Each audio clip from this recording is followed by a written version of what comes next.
کہنے کا مطلب یہ ہے کہ انسان کو دنیا کے پوزیشن میں سکھ نہیں ملتا. اور راجا کیا کہتا ہے میں بہت سکھی ہوں, مجھے کوئی دکھ نہیں, میرے پاس شیورٹی نہیں ہے. تو انسان کو دنیا کے اندر موہ مایا ممتا یہ پھنسائی رکھتی ہے. اس میں سے 1 کلاک 2 کلاک ہم دنیا کے کام دھندے میں سے نکل کے شام کو صبح کو جماعت خانے آتے ہیں. یہاں آ کے ہم کو راحت ملتی ہے, امام کی دعا ملتی ہے, اور یہاں آ کے ہماری مغز کی حالت بھی بدل جاتی, دل کی حالت بدل جاتی, وچار بدل جاتے ہیں. دنیا اور دین دونوں طریقے سے ہم کو جماعت خانوں کے اندر سے مولانا حضرت امام کی رحمتیں اور برکتیں ملتی ہیں. سچا سکھ انسان کا ہے وہ خدا تعالیٰ کی بھکتی اور اس کی یاد میں ہے. ابھی ابھی اناؤنسمنٹ کی گئی کہ بھائی والنٹیئر ہیں وہ 1 ویک مناتے ہیں, سیلیبریٹ کرتے ہیں. اس ویک میں گنان بولے جائیں گے, آوازیں کیے جائیں گی. بہت اچھی بات ہے. خدا ان کے خوش رکھے, ان کو آباد کرے جو امام کے گھر کی سیوا کرتے ہیں. صرف والنٹیئرز ہی نہیں, کوئی بھی جو امام کے گھر کی کسی بھی طریقے سے سیوا کرتا. ہمارا تو سارا مذہب ہے, اس کا موسٹ تھیم حضرت امام کا پریم ہے. ہمارے مذہب کا جو تھیم ہے, ہمارے مذہب کا جو ایسنس ہے, تو وہ یہ ہے کہ ہم حضرت امام کو پیار کرتے ہیں. اور جب ہمارا ایم حضرت امام کو محبت کرنا ہے تو پھر ہمارے کتنے طریقے ہیں. یہ مکھی کمڑیا بیٹھے ہیں, کونسل والے کونسل کے اندر, والنٹیئرز اپنی جگہ کے اوپر, صاف صفائی کمیٹی والے اپنی جگہ کے اوپر, دعا پڑھانے والے, گنان بولنے والے, وائز کرنے والے, کسی بھی طریقے سے, یہ کارپیٹ بچھانے والے, جھاڑو نکالنے والے, صفائی کرنے والے, پانی پلانے والے, جوتیاں سنبھالنے والے. امام کے گھر کی خدمت جو ہے اس کی ہزاروں طریقے ہیں. بہت برس پہلے جب میں بمبئی رہتا تھا, کانڈی محلے کے اندر جس کو آج کریم آباد کہتے ہیں, ایک بڑا بزرگ بوڑھا تھا. میں بہت دفعہ اس کو اپنی آوازوں میں یاد کیا کرتا ہوں. بہت بوڑھا تھا, مومنا تھا. اس نے ساری زندگی شادی نہیں کی کیونکہ نہ اس کا کوئی گھر تھا نہ پیسے تھے. پاؤں میں اس نے کبھی جوتی بھی نہیں پہنی. اس کے پاؤں اتنے موٹے ہو گئے تھے. بہت ہی بھولا آدمی تھا. ایسی دل کی صفائی والا آدمی بہت کم دیکھے میں نے. صبح اٹھے, جماعت خانے میں ہی سوتا تھا, یعنی اندر نہیں, جماعت خانے کے باہر کی جو بالکنی ہے وہاں وہ سو جاوے. صبح اٹھ کے عبادت کرے, اور عبادت کے بعد نہا دھو لیوے, اور پھر وہی اس کے کپڑے تھے. نہ اس کے پاس کوئی پیٹی تھی نہ کوئی دوسرے کپڑے تھے. اس کا کام یہ تھا کہ وہ فیری کرتا تھا.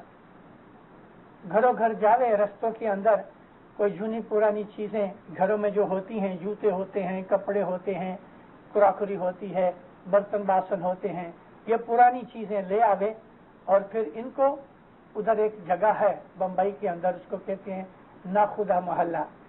یہ ناخدا محلے کے اندر پرانی چیزیں بکتی ہیں, چوری کی چیزیں بھی بکتی ہیں. وہاں جا کے یہ بیچ دے, 2 آنے 4 آنے 8 آنے جو کچھ بھی اس کو رزق ملے, 1/4 کی 10 نکالے, اور کھا پی کے بس جماعت خانے میں ہی رہے. جماعت خانے کو صاف کرے. 81 برس کی اس کی عمر تھی. ایک دن میں واز کر کے, بیت الخیال کی مجلس تھی شام کی, واز کر کے میں اٹھا, اور پیلے رنگ کے جو چھوٹے کیلے تھے اس کا ہمیں جھولا ملا. 5:30 پونے 6 بجے تھے. تو واز کر کے میں اٹھا تو کچھ لوگ مجھے پکڑ لیے, باتیں کرتے تھے, کوئی سوال کرتا تھا. تو ان کے ساتھ باتیں کرتے کرتے میں نے اس کیلے کو اوپن کیا اور کھایا. تھوڑا تھوڑا کھاتا رہا. ابھی میرے ہاتھ میں اس کی سکن رہ گئی, چھلکا رہ گیا. تو مجھے ایسا ہوا کہ یہ آدمی مجھے چھوڑے تو میں ڈسٹ بن میں پھینکوں گا. تو ایسا ہی باتیں کرتے کرتے ہاتھ میں نے پیچھے رکھا. مجھے فیل ہوا کہ میرے پیچھے کوئی کھڑا ہے. ایسا مڑ کے دیکھا تو یہ بزرگ تھے. مجھے دیکھ کے ہنس پڑا, کہتے مشنری باپا یہ چھلکا میرے کو دے دو. میں نے چھلکا اس کو دے دیا. کپڑے کی ایک بیگ اس کے ہاتھ میں ایسا لٹکتی تھی, اس نے اس میں ڈال دیا. وہ سارا جماعت خانہ گھومے, کوئی بچے نے کھا کے چھلکا پھینک دیا ہے, وہ اٹھا لے لے. وہ زمانے کے اندر گھگری بکتی تھی, ملتی تھی جڑے میں, تو بچے گھگریاں کھاویں, اس کا اوپر کا جو چھوترا ہوتا تھا وہ پھینک دیتے تھے. کوئی چاکلیٹ وغیرہ کھا کے اس کے وہ پھینک دے ادھر. تو ان چیزوں کو وہ اٹھاتا رہے ہر روز. اس کا یہی کام. نہ وہ کبھی مکھی بنا, نہ کبھی کامڑیا بنا, نہ کبھی والنٹیئر بنا. غریب آدمی بیچارہ, اور اس کے بدن میں اتنی طاقت بھی نہیں تھی. تو اس نے یہی سمجھا کہ میں مولا کے گھر کی اسی طرح سے خدمت کروں. اس میں وہ راضی تھا. اب میں اس کو درجہ بتاؤں آپ کو.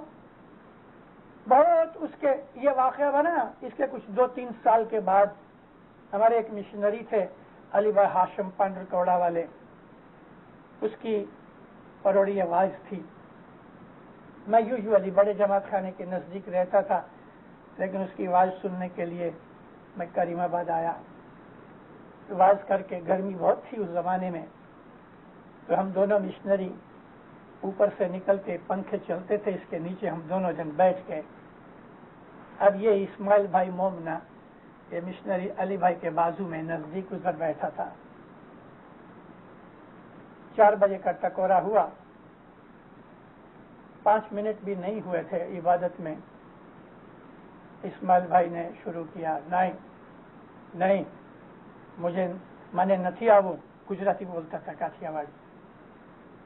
اس نے 5-6 دفعہ ذرا ایسا زور زور سے بولنے لگا. مشنری علی بھائی نے اس کو ہلایا. اسماعیل بھائی سوچے کہ منے تیڑوا آیا چھے. وہ یہ سمجھا کہ باہر سے کوئی اس کو بلا نہیں آیا, تو بولا تیڑوا تو جاؤ.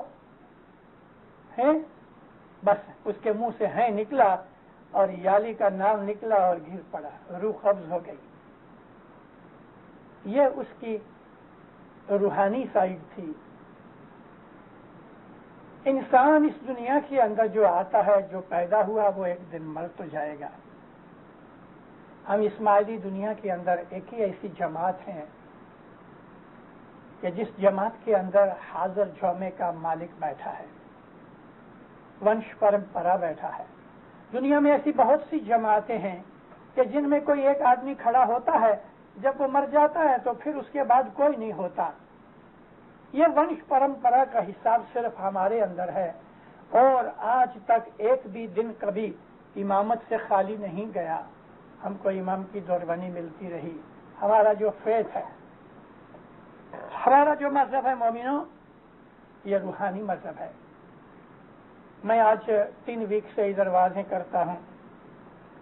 میں نے جماعت کو یہی چیز بتائی کہ ہمارا مذہب ہے وہ اسلام کے اندر طریقہ ہے. شریعت کے اندر 98% مسلمان ہیں. 1 بلین مسلمان ہیں آج دنیا کے اندر. ہم اس کے اندر ہارڈلی 2% ہیں, شاید اس سے بھی کم. 98% مسلمان وہ شریعت میں ہیں. ان کے اندر کداچ تھوڑے سے 0.5% جتنے شاید ہوئیں گے کہ جو صوفی مذہب کے اوپر چلنے والے طریقتی ہیں. باقی سب 97% شریعت میں پڑے ہیں. ہم شریعتی نہیں, لیکن اس کا یہ مطلب نہیں ہے کہ ہم شریعت کو ہیٹ کرتے ہیں یا برا سمجھتے ہیں. ایسا نہیں. ہم نے شریعت کو پاس کر لیا ہے. شریعت یہ تھی کہ اللہ کے اوپر ایمان لانا اور رسول محمد صلی اللہ علیہ وسلم کو اپنا آخری نبی ماننا اور قرآن شریف کو اللہ کی کتاب سمجھنا, یہ شریعت کے اندر آتا ہے, اور ہم اس میں تمام مسلمانوں کے ساتھ ہیں. اگر اس بات کا نام شریعت ہے تو ہم یہاں تک شریعت میں ہیں. پھر شریعت کے اندر یہ بھی ہے کہ تم نماز پڑھو اور زکوٰۃ دو, تو ہم 10 بھی دیتے ہیں, دعا بھی پڑھتے ہیں. یہ بھی شریعت ہے. لیکن ہماری طریقت جو ہے اصل میں تو طریقت یہ ہے کہ ہمارا ایک مرشد ہے جو مسلمانوں کے اندر کوئی مرشد نہیں. ہر ایک ملا مولوی اپنی مرضی سے کھڑے ہو کے جو کچھ بھی چاہتا ہے بول لیتا ہے. اس کو جس طرح سے ٹھیک لگے, قرآن حدیث کا ترجمہ یا تفسیر کر لیتا ہے، کوئی ان کا ایک مرشد نہیں، ہمارا مرشد ہے۔ اس لیے ہم طریقت میں آتے ہیں۔ تھوڑے دن پہلے میں نے ایک جگہ ذکر کیا کہ ایک سنی مولوی تھے دارالسلام میں، میں بھی دارالسلام میں پبلک لیکچر بھی کرتا رہا ہوں، مسلمانوں کے ساتھ میرا آنا جانا ہے، تو مجھے پہچانتا تھا۔ ایک دن میرے گھر پہ آیا، مجھے کہتا ہے مولوی صاحب مجھے آپ کے ساتھ اسماعیلی مذہب کے اوپر کچھ باتیں کرنی ہے۔ خوشی کے ساتھ بیٹھو، چائے وائے پلائی، ہم نے بہت باتیں کی۔ مجھے کہتا ہے کہ آپ اور ہمارے میں فرق کیا ہے، یعنی طریقتی اور شریعتی مسلمانوں میں فرق کیا ہے؟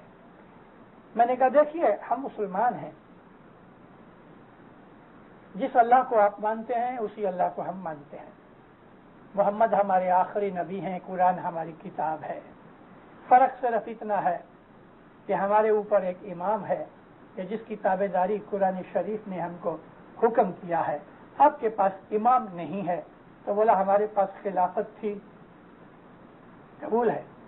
اب کی ذرا خلافت 1921 میں مسلمانوں کا آخری خلیفہ جو ٹرکی میں تھا اس کو کمال اتا ترک نے ڈپوز کر دیا اور جیل میں رکھ دیا، وہیں وہ گزر گیا، خلافت ختم ہو گئی۔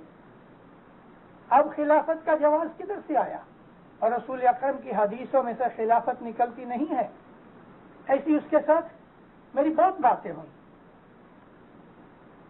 بہت سی باتوں کے اندر وہ چپ ہو جاتا تھا۔ میں نے اس کو ایک اور بات کہی، میں نے کہا مولوی صاحب رسول اللہ کے زمانے میں کسی کو مسلمان ہونا ہوئے تو وہ کیا کرتا تھا کہ نبی کے پاس جاوے اور نبی کی بیعت کرے۔ میں نے کہا بہت اچھا، نبی کے بعد کون بیعت کرتا تھا؟ کہتا خلیفہ۔ خلافت کی بات ہو چکی تھی، پھر بھی اس نے کہا خلیفہ۔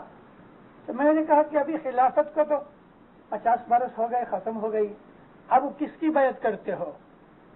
کیونکہ بیعت کیے بغیر اسلام میں کوئی آدمی داخل نہیں ہو سکتا، اور اگر آپ یہ کہو کہ ملا مولویوں کی بیعت ہوتی ہے تو ملا مولویوں کو یہ حق کہاں سے ملا؟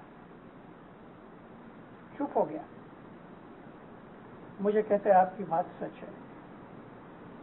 میں نے کہا ہم اسماعیلی ہیں، آل رسول کو مانتے آئے ہیں 1400 سال سے، ہر زمانے کے اندر امام ہمارے پاس موجود ہوتا ہے اور ہم لوگ ہر امام کی بیعت کرتے ہیں، اور امام کا ہاتھ ہے وہ رسول کا ہاتھ ہے، اور رسول کا ہاتھ ہے وہ اللہ کا ہاتھ ہے۔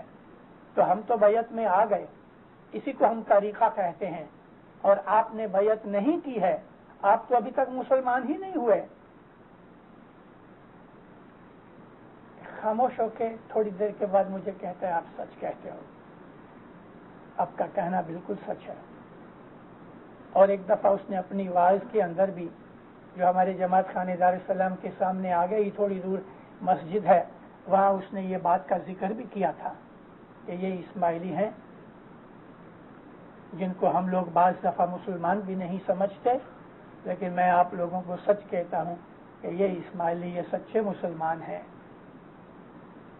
اس نے بعض چیزوں کے اوپر ٹیکا ضرور کی جن کا میں نے اچھی طرح سے جواب دیا۔ اللہ کے فضل سے مسلمانوں کے ہر ملک کو میں نے دیکھا ہے۔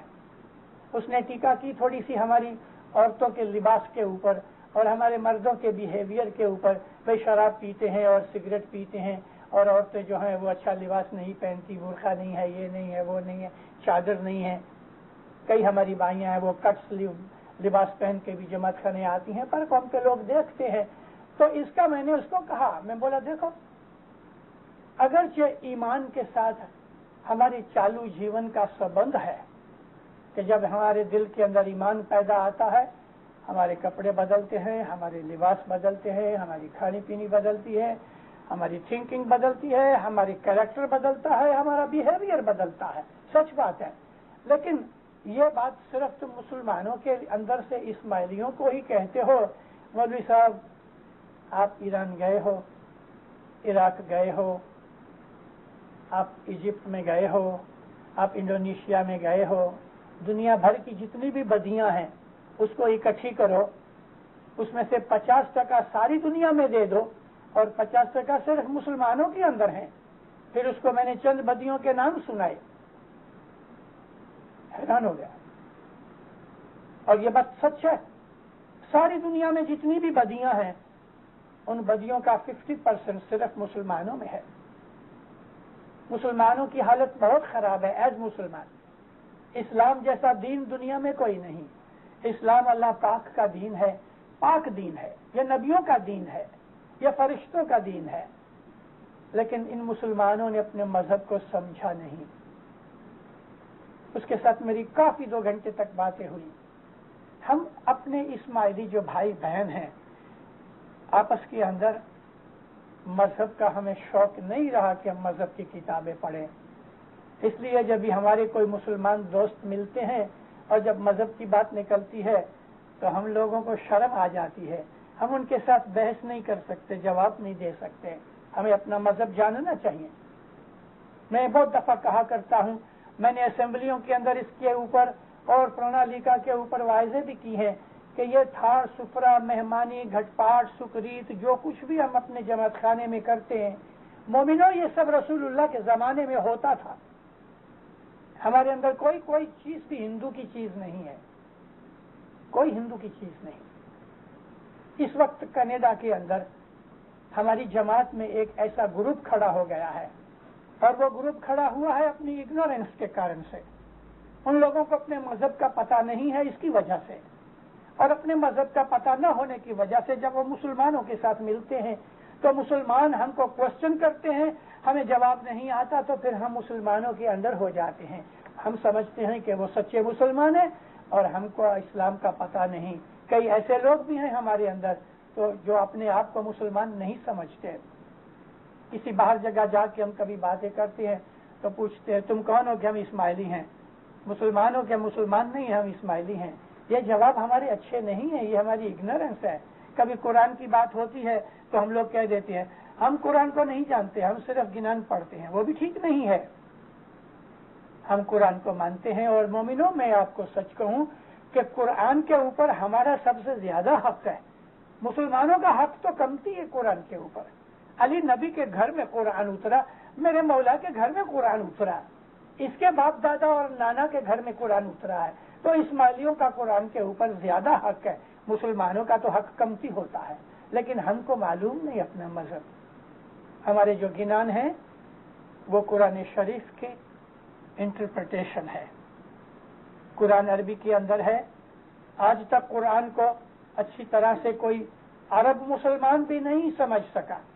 عربوں کی مدر لینگویج ہے قرآن. 1400 سال سے عرب لوگ قرآن پڑھتے ہیں. خود عربوں میں آج 1400 سال میں بھی ایسا ایک آدمی بھی پیدا نہیں ہوا کہ جو کہے کہ میں قرآن کو اچھی طرح سمجھتا ہوں. کسی نے کبھی کوئی دعویٰ نہیں کیا.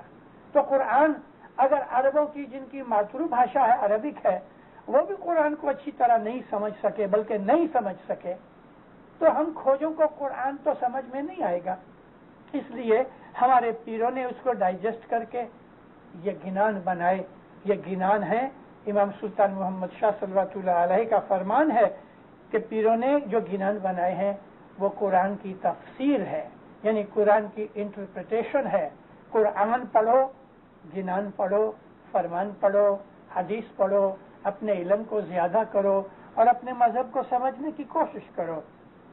ہمارے فرقے کی, اسماعیلی فرقے کی ایک اور بھی خوبی ہے. میں نے ابھی آپ کو کہا ہمارے مکھی کا مڑیا, ہمارے کونسل کے عملدار, ہمارے دوسری طرح کے سیوک, کتنے طریقے سے ہم لوگ اپنے مولا کی خدمت کرتے ہیں. یہ خوبی دنیا کے اندر کسی میں نہیں ہے, نہ مسلمانوں میں, نہ ہندوؤں میں, نہ کرسچنوں میں, نہ جیوز میں, نہ کوئی اور قوم کے اندر, کہ ہم اپنے مولا کی مفت سیوا کرتے ہیں پگار لیے بغیر. ٹھیک ہے, ایسے لوگ کہ جو فل ٹائم جاب کرتے ہیں وہ دوسری نوکری نہیں کر سکتے کیونکہ فل ٹائم آدمی بھی ہم کو چاہیے. ٹیچرز ہیں, مشنریز ہیں, یہ فل ٹائم ہیں.